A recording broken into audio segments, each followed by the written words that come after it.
Vamos a continuar con nuestra serie de enseñanzas sobre los atributos de Dios. Y vamos a leer Deuteronomio capítulo 32, los primeros 4 versículos. Dice así la palabra de Dios. Presten atención, oh cielos, y déjenme hablar. Y oiga la tierra las palabras de mi boca. Caiga como la lluvia mi enseñanza y destile como el rocío mi discurso, como la llovizna sobre el verde prado y como aguacero sobre la hierba. Porque yo proclamo el nombre del Señor. Atribuyan grandeza a nuestro Dios. La roca, su obra es perfecta, porque todos sus caminos son justos. Dios de fidelidad y sin injusticia, justo y recto es Él. Oremos una vez más.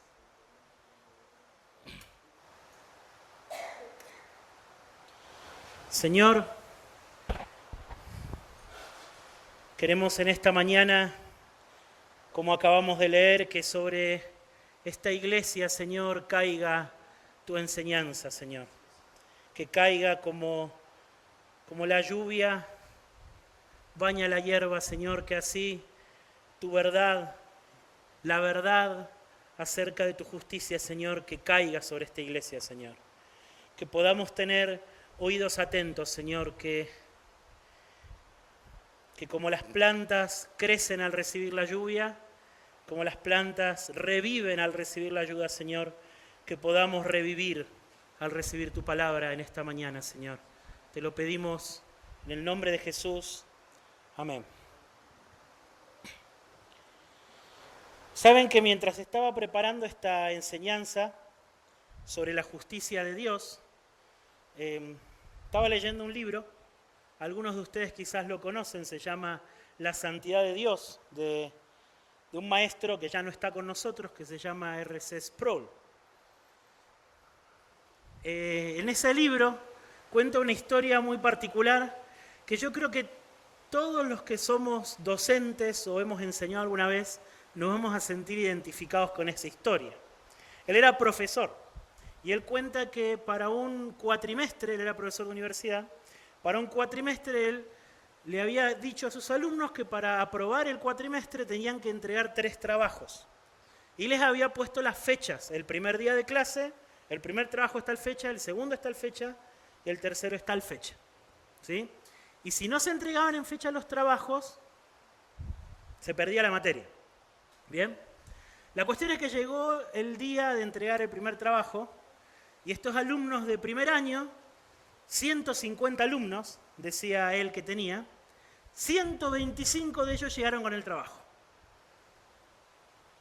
Primer año de la universidad, bien, bueno, siempre con esa ansiedad, ¿no?, de querer cumplir. Estamos en el primer año, tenemos que cumplir, pero hubo 25 que no. Y bueno, él estaba listo para suspenderle la materia hasta que le pidieron, por favor, tenemos muchos trabajos, nos estamos habituando a la universidad, tenemos que entregar muchas cosas, por favor, denos una semana más. Y cuenta Sproul que les dijo, bueno, les voy a dar una semana más. La cuestión es que pasó un mes y llegó la fecha del segundo trabajo. Y esta vez fueron 100 trabajos los que se entregaron. O sea que ahora en vez de ser 25 los que no cumplieron, ahora eran 50 los que no habían cumplido. Y de nuevo el ruego, el lamento de todos los alumnos, todos ustedes que van a la escuela o van a estudiar en la universidad saben de lamentos, ¿no? De rogarle al profesor, profe, denos un ratito más, denos unos días más. Y el profesor le dijo, bueno, les voy a dar una vez más. Les voy a dar una vez más. Una semanita más. Llegó la fecha de la tercera entrega y ahora la mitad del curso no lo había entregado el trabajo. No llegó con el trabajo a la mitad del curso. Entonces, él cuenta, agarré la lista con los nombres y empecé a mencionarlos uno por uno. Fulano de tal, ¿trajo el trabajo? No. Bueno, suspendida la materia. ¿Pero cómo? Dice, no, denos unos días más. No hay más tiempo. Suspendida la materia. Y cuenta Sproul, que dice que la respuesta que recibió este alumno fue: profesor, eso no es justo. Eso no es justo. Y él cuenta, yo no lo cuento como lo cuenta él, pero él cuenta que él se levantó de su escritorio y le miró fijamente y le preguntó: ¿qué dijiste? ¿Que no es justo? No, no es justo.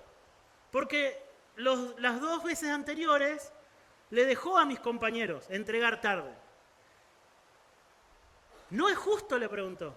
¿Entregaste el trabajo anterior en fecha? No. Bueno, ha desaprobado el trabajo anterior también. ¿Es justo o no es justo?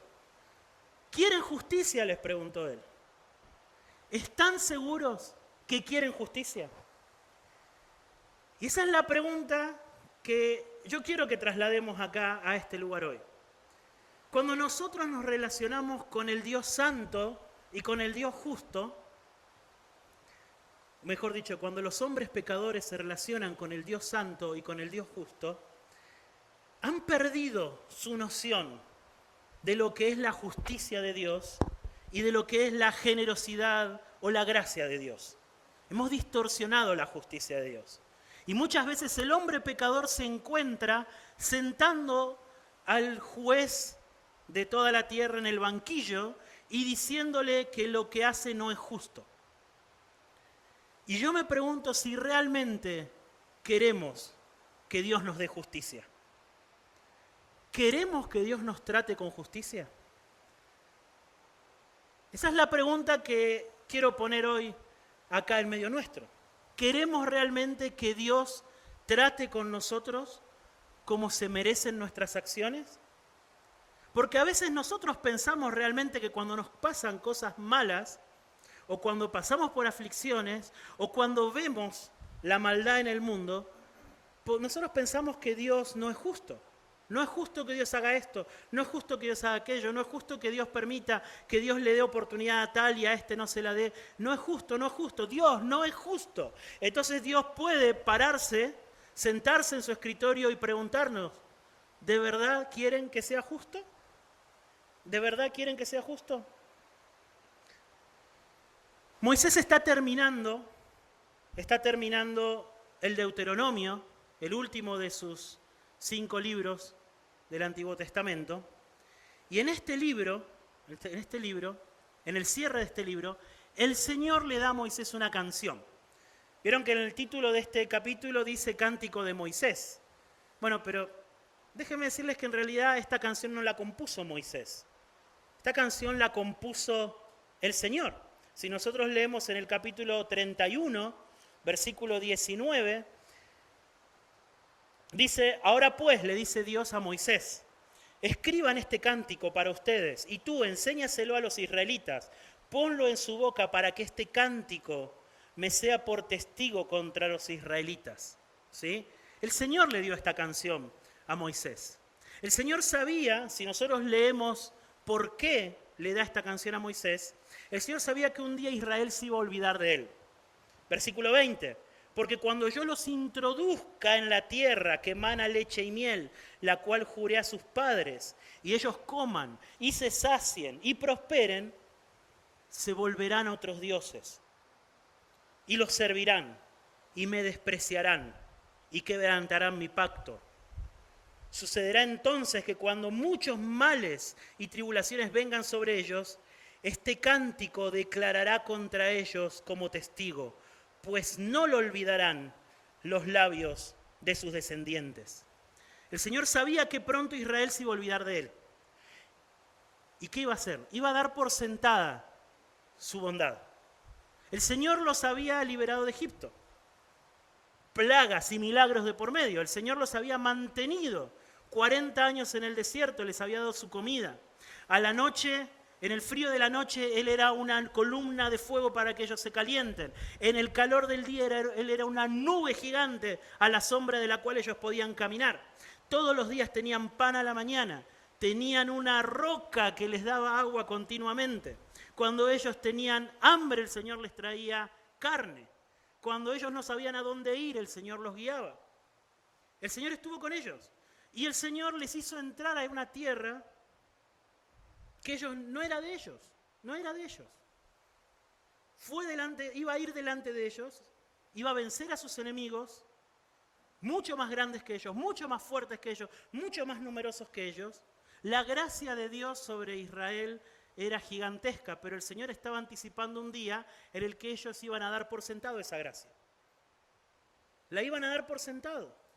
Se iban a acostumbrar a convivir con la bondad, la generosidad y la gracia del Señor. Entonces, ¿qué hace el Señor? Compone una canción para su pueblo. Compone una canción para que cada vez que Israel la cante, se acordara del grave peligro que corrían de dar por sentada la generosidad y la bondad de Dios. Ellos tenían que enseñarla a sus hijos. Y el Señor anticipa que sus hijos las iban a aprender, la iban a aprender a esa canción, y que por todas las generaciones la iban a recordar. Se iba a convertir algo así como en una canción patria para Israel. ¿Sí? Todos iban a saber la letra, todos la iban a tararear, y cada vez que la cantaban se iban a acordar o iba a servir para que ellos se recordaran entre sí que corrían el grave peligro de dar por sentada la gracia de Dios. ¿Sí? Ahora, ese es el propósito de la canción. Que Israel recordara que no debía dar por sentada la gracia de Dios. Entonces, ¿cuál es el tema de la canción? ¿De qué tema compuso el Señor esa canción? Bueno, nosotros tenemos el tema en los versículos que hemos leído. ¿Sí? Comienza el que canta diciendo, escuchen todos, que mi conocimiento riegue toda la tierra. Y fíjense el versículo 3, porque yo proclamo el nombre del Señor, atribuyan grandeza a nuestro Dios, la roca, cuya obra es perfecta, porque todos sus caminos son justos. Dios de fidelidad y sin injusticia, justo y recto es Él. Entonces, el propósito de esta canción era que cada vez que la cantaran, se recordaran del grave peligro que corrían de dar por sentada la gracia de Dios. Y el tema de esta canción era el carácter justo de Dios. Quería que ellos cantaran de la grandeza del Señor, que ellos proclamaran el nombre del Señor, recordando que todos sus caminos son justos, que en Él no hay injusticia, que Él es justo y que Él es recto. Que Él es recto. Entonces, la pregunta que tenemos que hacernos es, ¿cómo una canción acerca de la justicia de Dios ayudaba a Israel a no dar por sentada la gracia de Dios? A vivir asombrados de la bondad que el Señor tenía sobre ellos. ¿Cómo puede ser que una canción, de qué manera, trasladémosla a nosotros, de qué manera entender y reflexionar en la justicia de Dios nos ayuda a vivir asombrados de la generosidad y de la misericordia de Dios? Esa es la pregunta que tenemos por delante en nuestro sermón. ¿Bien? Hay algo muy interesante acá, y es que el versículo 3 dice que esta canción es una proclamación del nombre del Señor que pretende atribuir grandeza a nuestro Dios. Por favor, nunca olviden cuando a lo largo de este sermón, mientras meditamos en esta canción, que esta canción la compuso Dios. La compuso Dios. Dios es el que quería que su pueblo proclamara su nombre y que reconociera su grandeza. Y en esta canción en particular, Él quería que proclamaran su nombre como el nombre de un Dios justo. Cuando meditamos en Éxodo 3, en la revelación del nombre de Dios, nosotros habíamos visto que en esta cultura hebrea antigua, hablar de revelar el nombre significaba dar a conocer el carácter, la personalidad. Entonces acá el Señor quiere darse a conocer, quiere que su nombre sea proclamado y Él quiere darse a conocer como un Dios justo. Y Él quiere que por medio de conocerlo a Él como un Dios justo, nosotros podamos ser guardados, de olvidarnos del Señor, de abandonarlo dejándolo por otros dioses y de no dar por sentada su gracia y su generosidad hacia nosotros. Eso lo vamos a hacer por medio de conocerlo a Él como un Dios justo. Por medio de conocerlo a Él como un Dios justo. Así que vamos a acercarnos, ¿bien?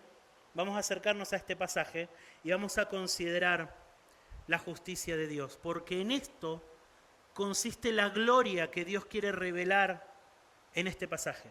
Su gloria, su grandeza, su nombre en este pasaje, en Deuteronomio capítulo 32, es que Él es la roca, que todos sus caminos son perfectos porque Él es un Dios justo, porque Él es un Dios fiel y en el que no hay injusticia. Justo y recto es Él.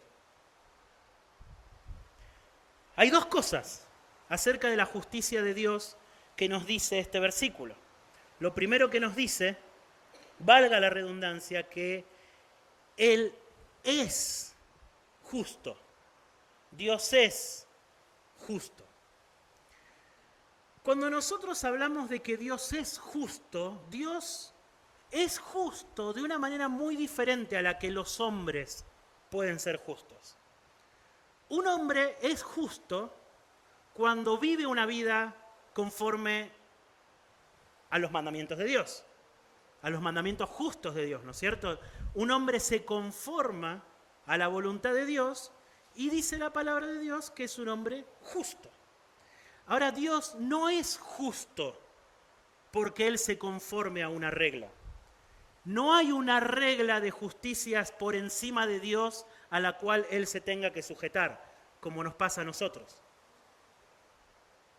Él no es justo porque cumple normas. Él es justo porque la justicia es algo que sale de Él. Él define la justicia. Él es el que define la justicia. Dios es justo porque su carácter santo da a luz la justicia. Da a luz la justicia. ¿Ven la diferencia, hermanos? Un hombre es justo porque se sujeta a una norma justa, pero Dios es justo porque Él da a luz la justicia. En Él mora la justicia. En Él mora la justicia. Él define la justicia. ¿Sí? La justicia, la rectitud se encuentra en Dios. ¿Sí? Dios, con su carácter, con su sabiduría, con su ser, con su deidad, es la definición de la justicia. Él es la justicia. Él es la justicia. Cuando nosotros nos sujetamos a una norma, nosotros nos sujetamos a esa norma porque el Dios justo la da. Y por eso obramos justamente. Por eso obramos justamente. Hermano, yo quiero que ustedes consideren esta verdad. No es solamente una idea filosófica. Nos está hablando de la grandeza de Dios. Cuando acá Moisés escribió, o cuando el Señor compuso el verso de que justo y recto es el Señor, Él nos estaba diciendo que hay un único lugar en donde hay justicia. Hay un único tribunal de donde salen veredictos justos. Hay una única verdad que nos puede decir qué es lo justo y qué es lo injusto. Y eso se encuentra en Dios. Y esto es así por causa de su santidad. Esto es así por causa de su santidad. Piénselo, vamos a pensarlo en términos más terrenales, más cotidianos. Si uno va por la calle y le pregunta a alguien qué es la justicia, probablemente muchas personas nos dirían que la justicia consiste en darle a cada uno lo que se merece. ¿Sí? Eso es justo. Bien. Ahora, yo quiero que meditemos en esto. Si la justicia es darle a cada cual lo que se merece, entonces lo más justo que se puede hacer en este universo es darle al Señor la gloria debida a su nombre. Eso es lo más justo. No hay nadie más digno de gloria que el Señor. Cuando los hombres dan gloria al Señor, cuando el Señor busca su propia gloria, está haciendo lo más justo que se puede hacer en el universo. Porque eso es lo más justo, eso es darle a Dios lo que Dios se merece. Eso es darle a Dios lo que Dios se merece. Por eso Moisés cantaba, atribuyan grandeza a nuestro Dios. Lo más justo que puede hacer un hombre es cantar de la grandeza del Señor, es proclamar su nombre. Y puesto que Dios es santo, y una parte de su santidad como hemos visto, es que Él está completamente consagrado a llenar la tierra de su gloria, entonces Dios es el ser más justo del universo. Porque Dios está perfecto y completamente dedicado ¿a qué? A darle a Dios la gloria debida a su nombre. Dios es justo. Ahora, la otra cara de esta moneda, si la justicia es darle a quien lo que se merece, y no hay nada más justo que darle a Dios la gloria debida a su nombre, la otra cara, el lado B de esto, es que todo pecado es un desprecio infinito a la dignidad de Dios. Todo pecado es preferir a la creación antes que el Creador. Y todo pecado entonces es un acto injusto. Porque el Creador merece ser glorificado por encima de la creación. Cuando yo le doy a la creación más valor que al Creador, estoy siendo injusto. No estoy dándole a las cosas la dignidad que merecen. Dios merece ser valorado, amado, adorado, servido, obedecido. No la creación. No la creación. No hay nada más injusto que el pecado. No hay nada más injusto, no hay nada que distorsione la rectitud como el pecado. Como el pecado. Por lo tanto, si lo más injusto del universo es el pecado, si la injusticia del pecado es una injusticia infinita, entonces merece un castigo infinito. El pecado merece un castigo infinito. La justicia demanda eso. La justicia. Porque estamos cometiendo una injusticia tremenda, una injusticia grandísima. Hay un Dios que es evidentemente digno de toda adoración y nosotros, en lugar de darle a ese Dios la adoración que merece, nos postramos frente a la creación. Nuestra injusticia es infinita. Por lo tanto, el castigo que merece esa injusticia también es infinito. Todo esto nos lleva, mis hermanos, a ver por qué razón Dios hace todo lo que hace, buscando ser amado, glorificado y adorado por los hombres. Es justo que Dios haga eso. Pero eso se ve como egocéntrico, como orgulloso. Para nosotros sí. ¿Por qué? Porque nosotros no somos dignos de que los demás nos obedezcan, de que los demás se conformen a nosotros. Nosotros somos seres humanos caídos, pecadores y rebeldes.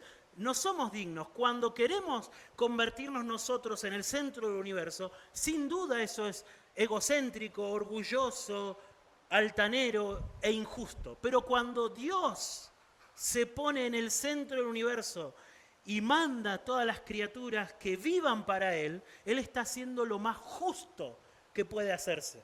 Porque Él es digno de eso. Él es digno y solamente Él es digno. Solamente Él es digno. Esto nos lleva de la mano a considerar lo segundo acerca de la justicia de Dios, y es que no solamente Él es recto, sino que también todos sus caminos son justos. O sea, todo lo que Él hace es justo. O sea que cuando nosotros decimos que lo que Dios hace es justo, lo que estamos diciendo, en primer lugar, es que todas sus obras son justas. Todas sus obras. Todo lo que Él hace, todo lo que Él decide, todo lo que Él permite y todo lo que Él permite evitar, todo lo que Él impide. Todas las cosas que Él hace son justas.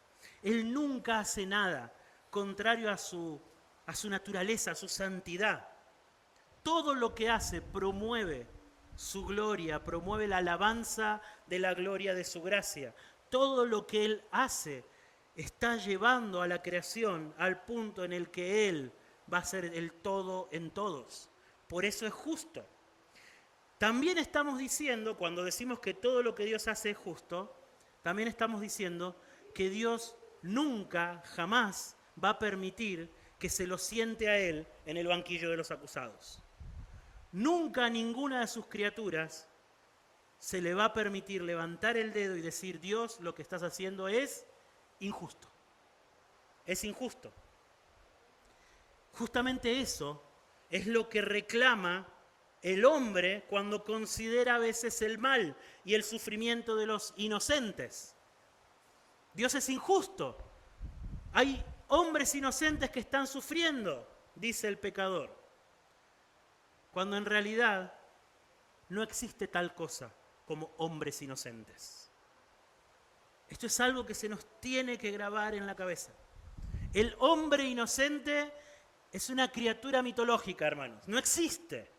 No existe el hombre inocente. No existe tal cosa como un hombre que delante de los ojos de Dios esté sufriendo injustamente, porque él es inocente, pobrecito, ¿cómo Dios lo va a someter a tal cosa? No, no.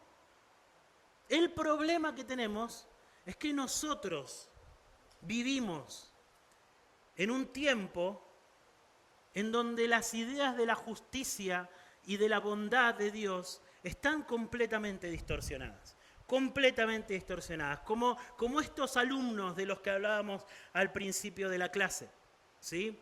Vivimos en una generación acostumbrada a sentirse el centro de todos los planes de Dios. Vivimos en una generación acostumbrada a reclamar derechos, ¿sí? Ignorando que no somos seres inocentes, pobres, a los que Dios tiene que darnos su bondad. No, nosotros somos seres que estamos bajo la justicia de un Dios santo. Nosotros estamos bajo la justicia de un Dios santo. Si llegara a ser verdad que alguna vez tuvimos algún derecho delante de Dios, ese derecho lo perdimos en el huerto del Edén. En el huerto del Edén. En Génesis capítulo 2, versículo 16, antes de que nuestros primeros padres pecaran, Dios le dio a Adán una orden. El Señor Dios ordenó al hombre, dice Génesis 2, de todo árbol del huerto podrás comer, pero del árbol del conocimiento del bien y del mal no comerás, porque el día que de él comas, ciertamente morirás. Ciertamente morirás. Escuchen, el día que de él comas, ciertamente morirás. ¿Sí? La sentencia que había sobre el pecado, ¿cuál era? Era muerte instantánea y fulminante. Esa era la sentencia. Esa era la sentencia. ¿Bien? Entonces, si alguna vez el ser humano tuvo derechos delante de Dios, el día en que tomaron de ese fruto, desobedeciendo la orden de Dios, los perdimos absolutamente todos. ¿Sí? Cuando el hombre comete en el día a día cualquier pecado, por más cotidiano o respetable que lo podamos considerar, inmediatamente se convierte en un digno merecedor de la muerte instantánea y fulminante. Esto es algo que se nos tiene que meter en la cabeza, hermanos. Porque nosotros no estamos acostumbrados a pensar que cada mínimo pecado merece nuestra muerte en ese mismo instante. Solemos pensar de que esas son ideas exageradas, de que eso es simplemente un decir, de que eso es algo que ya pasó, era en el huerto del Edén. No, mis hermanos, cada pecado merece la muerte del pecador en el instante, el día que de él comas, ciertamente morirás. Muerte fulminante e instantánea. Ahora yo me pregunto, ¿puede ese hombre levantar su mano contra Dios y decir, Dios, lo que haces es injusto? ¿Puede el hombre? Mis hermanos, no sé si ustedes alguna vez hicieron el experimento. Una vez, vivía en Rosario, me levanté temprano para ir a trabajar, me levanté, refunfuñé, me quejé de algunas cosas, qué sé yo, y mientras me estaba lavando la cara, pensaba, no han pasado ni 5 minutos de que me levanté, y ya pequé un montón de veces contra el Señor. Mis hermanos, si ustedes hacen el ejercicio de darse cuenta de esas cosas, ¿sí?, van a ver que estamos vivos de milagro. Vivos de milagro estamos. ¿Sí? No merecemos existir en el universo que Dios creó, no lo merecemos. Nosotros deberíamos habernos ido de este universo hace tiempo, de este mundo hace tiempo. Y eso hubiese sido justo, hubiese sido lo que correspondía. ¿Sí? Por eso el pecador, cuando sienta en el banquillo y cuestiona la justicia de Dios, ¿sí?, cuestiona y dice que Dios es injusto porque condena a los hombres, es injusto porque permite catástrofes, es injusto porque pone bajo sufrimiento, bajo hambre, bajo enfermedad, bajo dolor, bajo pérdida, bajo muerte a pobres personas inocentes. En realidad, desde el punto de vista de Dios, se ve como un ser insolente al hacer eso, como un ser desubicado, ¿sí? Como esos alumnos que cuando contamos la historia acá, se siente como muy gracioso, ¿no es cierto? Escuchar a esos alumnos reclamar a su profesor que es injusto que lo desapruebe. Pero en ese momento para ellos tenía todo el sentido. No se daban cuenta. ¿Y saben qué no estoy hablando? Cuando hablo de personas que acusan a Dios de injusto, no estoy hablando solamente de los ateos, de los científicos académicos que niegan a Dios, que blasfeman contra ellos. Estoy pensando, mis hermanos, en cristianos, en santos, que en el día de su angustia, por ejemplo, consideran que no merecen pasar por lo que están pasando. Señor, si yo te estoy obedeciendo, si yo estoy siguiéndote, ¿por qué me pasa esto? Estamos acusando a Dios de injusto. Estoy pensando en padres que se esfuerzan por criar a sus hijos en el temor del Señor y la ansiedad les hace reclamar delante del Señor, Señor, ¿por qué no los salvás? Si yo estoy criándolos, yo les estoy enseñando por qué son tan rebeldes, ¿sí? Estoy pensando en esposos, esposas que sienten que Dios no es justo con ellos porque llevan tiempo soportando piadosamente a sus cónyuges difíciles sin llegar a ver cambios en sus vidas y van delante de Dios diciendo, Señor, no es justo. Mirá todo lo que estoy haciendo, mirá todo el tiempo que llevo sufriendo. Nosotros también en nuestro día a día luchamos por dar por sentada la generosidad de Dios y empezar a reclamar a Dios, como si fuese injusto que Dios nos introduzca en ciertas providencias o circunstancias. Todos nosotros, de una manera u otra, caemos vez tras vez en anotar a Dios en nuestra libreta de deudores, pensando que Él nos debe cosas por las cosas que hacemos. Y yo me pregunto, como el profesor Sproul, ¿de verdad queremos que Dios nos trate justamente? ¿De verdad quisiéramos eso? ¿Quién saldría perdiendo? ¿Quién saldría perdiendo? Porque la verdad es que así como decimos que no existen personas inocentes, tampoco existen cristianos que vivan en perfecta obediencia. Lo que existen en ambos ámbitos son seres humanos que a veces les agarra un poquito de insolencia, ¿cierto? Un poquito de petulancia. Seres humanos que necesitan aprender a tomar seriamente la justicia de Dios. Dios es justo. Todos sus caminos son rectos. Ningún ser humano tiene derecho a sentar a Dios en el banquillo de los acusados, ¿sí? Entonces dijimos que el hecho de que Dios sea justo significa que todas sus obras son justas, significa que Él no puede ser acusado de obrar injustamente y también significa, ¿sí?, que todos sus estatutos son justos. Todo lo que Él ordena es justo. Mis hermanos, su palabra es justa. Sus mandamientos son la norma para que podamos nosotros vivir rectamente en este mundo. Bien, y de nuevo, una vez más, somos confrontados con la realidad de que nosotros vivimos y muchas veces nos amoldamos a una época en que somos invitados permanentemente a cuestionar los mandamientos de Dios, a cuestionarlos, a considerarlos injustos. El mundo pecador considera injusto hablar de una condenación eterna para los rebeldes. Considera que es injusto llamar pecado a ciertas conductas que hoy se naturalizan. Sin embargo, todas las palabras del Señor son puras. Todas las palabras son puras. Él es justo. Él es el Dios santo. Su justicia es eterna. Con justicia, dice el Salmo, el Señor edificó los cimientos de la tierra. Con justicia lo hizo, ¿sí? Así que, mis hermanos, en conclusión, cuando nosotros decimos que Dios es justo, Lo que estamos diciendo es que Dios está completamente consagrado a promover la gloria de su nombre, su señorío por encima de todas las cosas, en todo lo que Él es, en todo lo que Él hace y en todo lo que Él manda. Todo lo que Él es, todo lo que Él hace y todo lo que Él ordena es justo, porque todo eso promueve la gloria de su nombre. Porque todo promueve la gloria de su nombre. Eso es lo que lo convierte a Él en un ser perfecto y completamente justo. Perfecto y completamente justo. Ahora, todo esto, la verdad acerca de la justicia de Dios, en esta canción, mis hermanos, está pensada para que vivamos asombrados de la gracia de Dios. Vivamos asombrados de la gracia de Dios. Si nosotros nos tomamos el trabajo de leer toda la canción, nos vamos a dar cuenta que en esta canción el Señor rememora el camino, el camino por el desierto.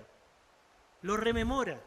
Recuerda junto con Israel todo lo que hicieron, todo lo que pasaron juntos. Las dificultades, el hambre, el calor, la sed. Y cómo Él estuvo con ellos. Cómo Él estuvo con ellos. Y cómo ellos se rebelaron contra Él. Cómo ellos se rebelaron contra Él. A veces nosotros leemos las historias del Antiguo Testamento y parece como que se nos traba la cadena. ¿Y cómo puede ser que de un momento Dios abra la tierra y trague por completo a 2 o 3 familias? O que vayan 2 jovencitos que estaban aprendiendo a ser sacerdotes. Estaban aprendiendo a ser sacerdotes y van a quemar un incienso que no era exactamente el incienso que el Señor había mandado. Pero bueno, estaban aprendiendo y ellos van con algo que el Señor no mandó y el Señor saca fuego del tabernáculo y los quema. Los quema. O Ananías y Zafira, leemos la historia de Ananías y Zafira. Había un montón de gente ofrendando y ellos querían ofrendar también. Vendieron un terreno y en lugar de dar todo lo que habían vendido, dieron una parte. ¿Estuvo mal eso? No. Lo que estuvo mal es que ellos dijeron que estaban dando todo. Bueno, pero estaban ofrendando. Al fin y al cabo lo que importa es que estaban ofrendando. Ya van a madurar. No. ¿Vendiste en tal y tal? Sí, mintieron. Bueno, el Espíritu Santo los mata instantáneamente. Leemos esas historias y a veces parece, pero ¿quién es Dios? Y lo cierto es que Dios es un Dios justo. De que cuando Dios hace eso, no debería sorprendernos. ¿Sabe qué es lo que debería sorprendernos, hermano? Lo que debería sorprendernos es que Dios no haya hecho eso con nosotros hasta ahora. Eso debería sorprendernos. Eso debería sorprendernos. En Génesis capítulo 5, ¿sí?, hay una lista que se llaman una tabla de genealogías. ¿Sí? Hay una lista.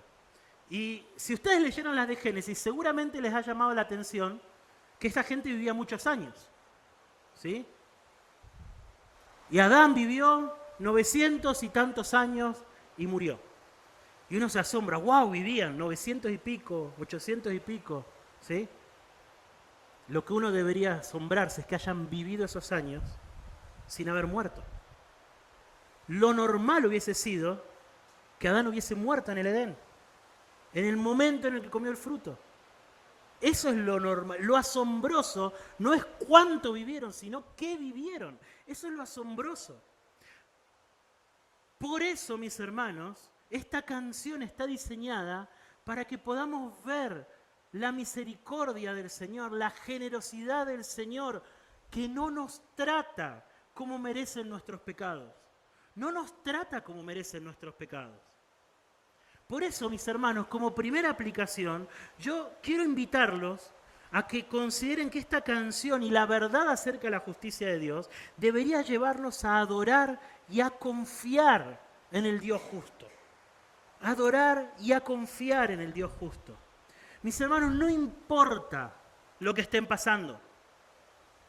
No importa. Hay algo que usted puede estar seguro y tranquilo, y es que Dios no está siendo injusto con usted. Dios no está siendo injusto con usted. ¿Sí?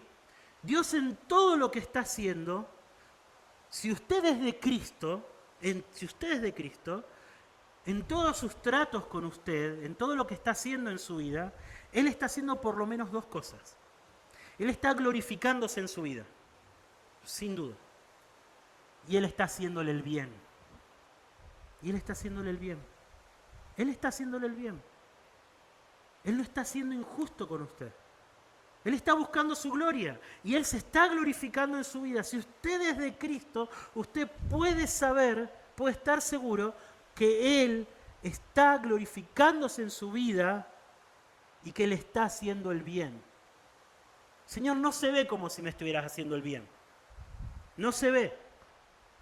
Por eso yo le digo, mi hermano, usted confíe en la justicia de Dios. Confíe en la justicia de Dios. Quizá para Israel no se veía como que le estaba haciendo bien llevándolo por en medio del desierto. Nos dice Moisés que había un camino más corto, pero el Señor lo quiso llevar por el desierto. Al final del camino, al final, cuando estaban en Deuteronomio, el Señor le dijo, yo te traje por el desierto.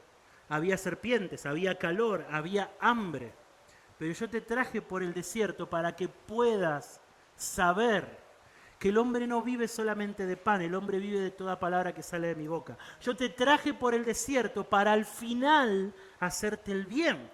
O sea que los caminos del Señor con Israel tenían ese propósito, de al final cumplir sus promesas y hacerle el bien, y el Señor lo hizo. El Señor cumplió sus promesas con Israel. Y los tratos del Señor con usted, mis hermanos, no importa lo desérticos que sean. En esos tratos siempre el Señor se está glorificando y le está haciendo el bien a usted. Le está haciendo el bien a usted. ¿Sí? Tengan ánimo los que están en medio de la aflicción, en medio de la prueba, en medio de la enfermedad, en medio de la angustia por seres queridos, en medio de la circunstancia que sea. Tengan ánimo. Tengan ánimo. El Señor está mostrando su gloria en sus vidas. Los está llevando a ustedes a través de este desierto para que su fe sea fortalecida, para que ustedes puedan amarle más, para que ustedes puedan experimentar que ustedes no viven solamente de pan, de salud, de amigos, de hijos cristianos. Ustedes viven de toda palabra que sale de la boca de Dios. ¿Sí? También, mis hermanos, aprender sobre la justicia de Dios, como venimos viendo en esta enseñanza, tiene que acomodar en nuestra mente las ideas del pecado y de la gracia. ¿Sí? Tienen que acomodarlas. Nosotros hemos visto que a causa de nuestro pecado somos dignos de muerte. Nosotros necesitamos entender que a causa de nuestra conciencia que está tan mal acostumbrada a convivir con nuestro propio pecado, nosotros no somos capaces de ver la gravedad del pecado con el peso que realmente tiene. ¿Sí? Por eso podemos convivir con el pecado. Nosotros somos injustos. Esa es la verdad. Esa es la verdad.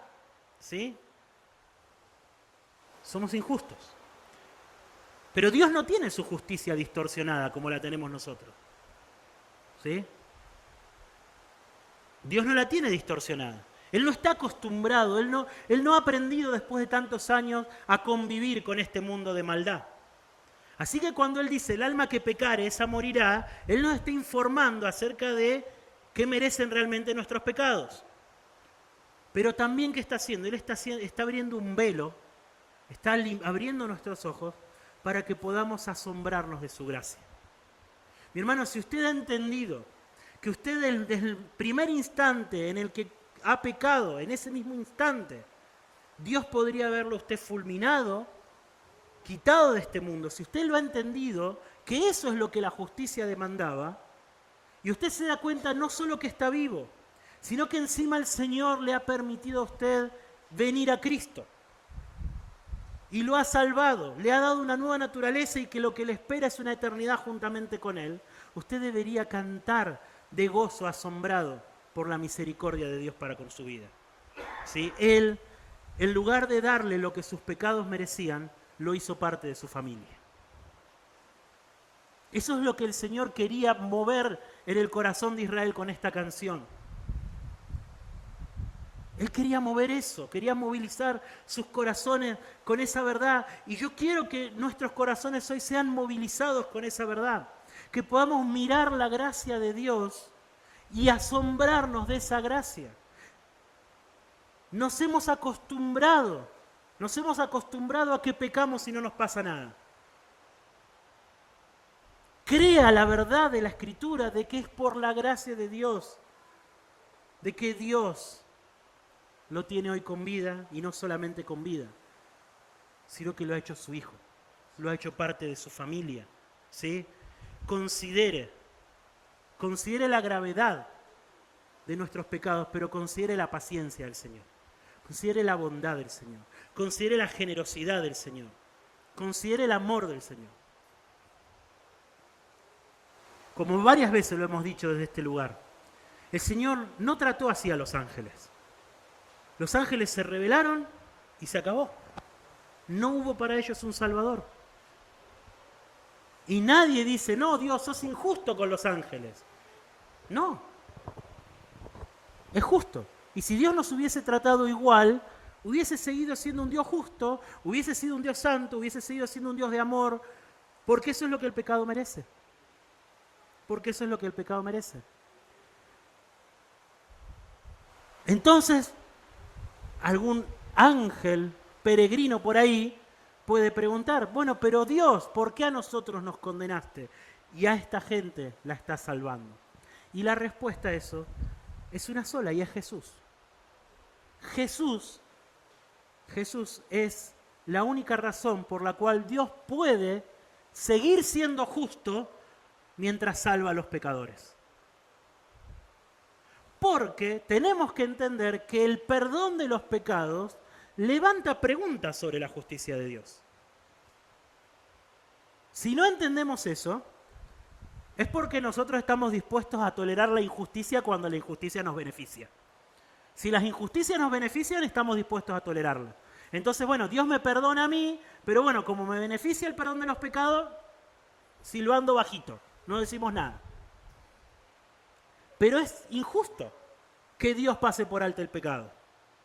Dijimos que la esencia de la injusticia era eso. Era darle a la criatura más valor que al Creador. Si la criatura desprecia al Creador y el Creador no hace nada, le está dando a la criatura más valor que al Creador. Es la esencia de la injusticia. Si Dios dejara impune nuestra maldad, Él sería un Dios injusto. Romanos capítulo 3 es el que resuelve este dilema. Dios puso a su Hijo como la propiciación por nuestros pecados, pasando por alto, en su paciencia, los pecados pasados. ¿Sí? Dios pone a su Hijo para que su Hijo lleve el castigo por nuestros pecados, y todos los que son de Cristo, todos los que están unidos a Cristo, ya no tienen deudas con la justicia de Dios, están unidos a Cristo, ya fue pagada por Cristo la deuda con la justicia. Y así dice Pablo, de esa manera Dios es el justo y el que justifica al que es de la fe de Jesús. ¿Sí? Dios es el justo, ¿por qué? Porque Él castiga el pecado. Mire a la cruz de Cristo y ahí va a poder ver cómo Dios castiga el pecado. El Señor cargó en Él el pecado de todos nosotros. Al que no había conocido ningún pecado, Dios lo hizo pecado. Lo trató como un pecador. Cargó sobre Él el pecado y fue contra Él en su justicia. De manera que todos los que son de Él ahora ya no tienen deudas con la justicia de Dios. Y el pecado ha sido justamente castigado. Entonces Dios es justo y Dios perdona al pecador. Dios perdona al pecador. Mis hermanos, asombrémonos de la gracia de Dios. Asombrémonos de lo que Dios hizo para poder rescatar a pecadores injustos como nosotros. ¿Sí? Que nuestras conciencias puedan ser renovadas por la justicia de Dios, para ver al pecado como es, para ver a nuestra salvación como lo que realmente es, y para ver el perdón que tenemos en Cristo con el valor infinito que este perdón tiene. Con el valor infinito que este perdón tiene. Mis hermanos, que podamos cantar, como dice acá la canción, que proclamemos el nombre del Señor y que atribuyamos grandeza a nuestro Dios. Él es la roca, su obra es perfecta, todos sus caminos son justos. Dios de fidelidad y sin injusticia, justo y recto es Él. Vamos a orar. Señor, que podamos crecer en conocerte, Señor. Señor, es tan poquito lo que captamos con nuestra mente y aún más poquito, Señor, lo que puede bajar a nuestros corazones. Ayúdanos. Ayúdanos a entenderte y a conocerte. Ayúdanos, Señor, a que nuestros corazones sean transformados por tu verdad, Señor. Ayúdanos. Necesitamos tu gracia, Señor, una vez más. Gracias por tu palabra te damos, Dios justo, Señor. En el nombre de Jesús. Amén.